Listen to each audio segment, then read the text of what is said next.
शांति 13/11/1969 अव्यक्त बाप दादा मधुबन। बाप दादा की उम्मीदें।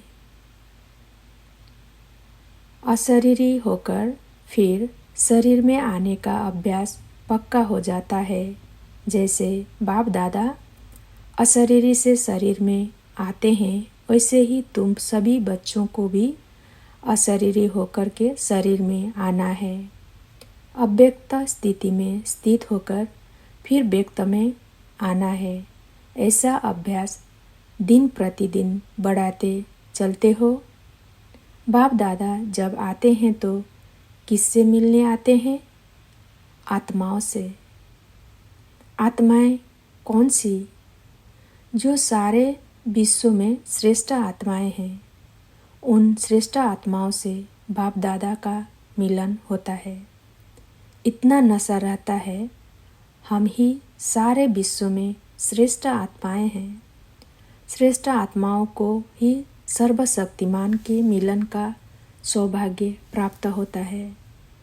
तो बाप दादा भ्रिकुटी के बीच में चमकते हुए सितारे को ही देखते हैं। तुम सितारों को किस किस नाम से बुलाया जाता है? एक तो लक्की सितारे भी हो और नैनो के सितारे भी हो। और कौन से सितारे हो? जो कार्य अब बच्चों का रहा हुआ है, उस नाम के सितारे को भूल गए हो। जो मेहनत का कार्य है, वह भूल गए हो। याद करो अपने कर्तव्य को। बाप दादा के उम्मीदों के सितारे, बाप दादा के जो गाए हुए हैं, वही कार्य अब रहा हुआ है। बाप दादा जो उम्मीदें बच्चों से रखते हैं, वो कार्य पूरा किया हुआ है।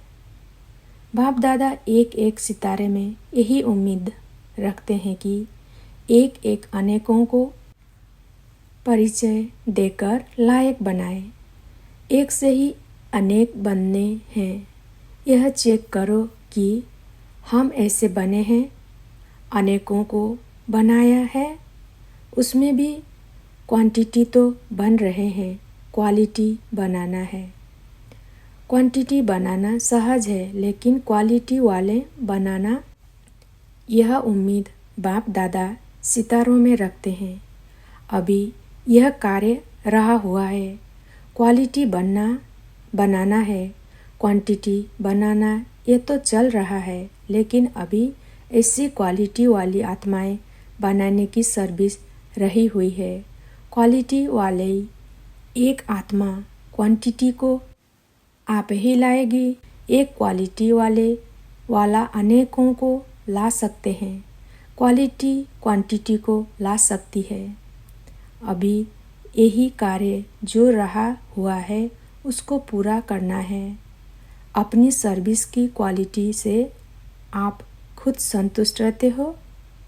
क्वांटिटी को देख खुश तो होते हो, लेकिन क्वालिटी को देख सर्विस से संतुष्ट होना है। क्वालिटी कैसे लाएंगे? जितनी जिसमें डिवाइन क्वालिटी होगी, उतना ही क्वालिटी वालों को लाएगी। कई बच्चों को सभी प्रकार की मेहनत बहुत करनी पड़ती है। अपने पुरुषार्थ में भी तो सर्विस में भी। कोई को ज़्यादा मेहनत करनी पड़ती है, कोई को कम। इस कारण क्या है?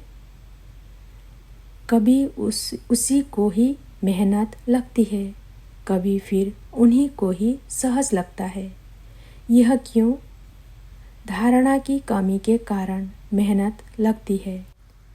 कई कर्तव्यों में तो लोग कह देते हैं कि इनके भाग्य में ही नहीं है। यहाँ तो ऐसे नहीं कहेंगे। किस विशेष कमी के कारण मेहनत लगती है? श्रीमत पर चलना है, फिर भी क्यों नहीं चल पाते हैं? कोई भी कार्य में, चाहे पुरुषार्थ चाहे सर्विस में, मेहनत लगने का कारण यह है कि बातें तो सभी बुद्धि में है, लेकिन इन बातों की महीनता में नहीं जाते। महीन बुद्धि को कभी मेहनत नहीं लगती, मोटी बुद्धि कारण बहुत मेहनत लगती है। श्रीमत पर चलने के लिए भी महीन बुद्धि चाहिए। महीनता में जाने का अभ्यास करना है। दूसरे शब्दों में यह कहेंगे कि जो सुना है वह करना है, अर्थात उसकी महीनता में जाना है। जैसे दही को बिलोर कर महीन करते हैं तब उसमें मक्खन निकलता है, तो यह भी महीनता में जाने की बात है। महीनता की कमी के कारण मेहनत होती है। महीनता में जाने की बजाय उस बात को मोटे रूप में देखते हैं।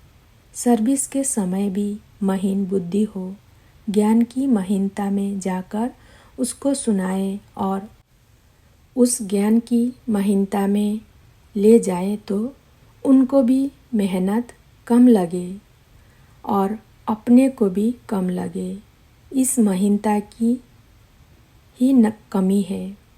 अभी यही पुरुषार्थ करना है। शारीरिक शक्ति भी कब आती है?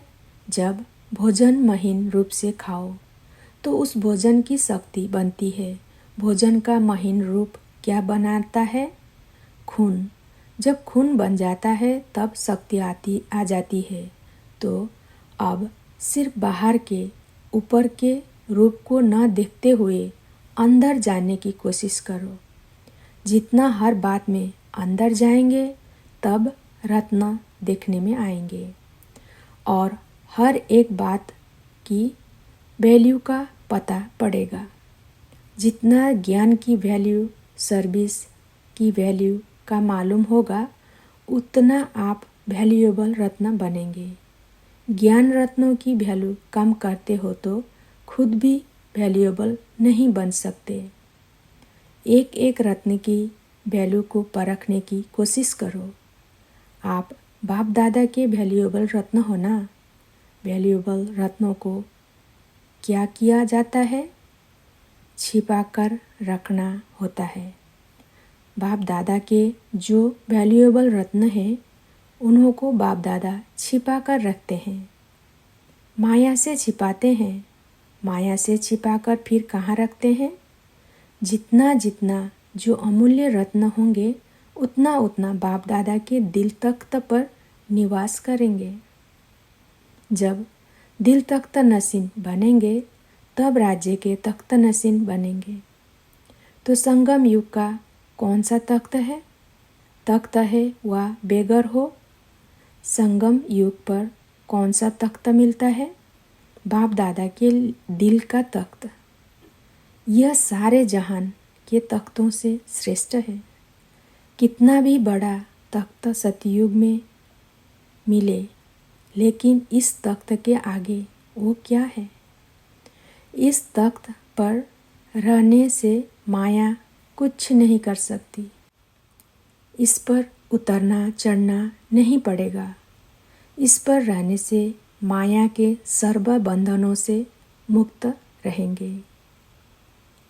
ओम शांति।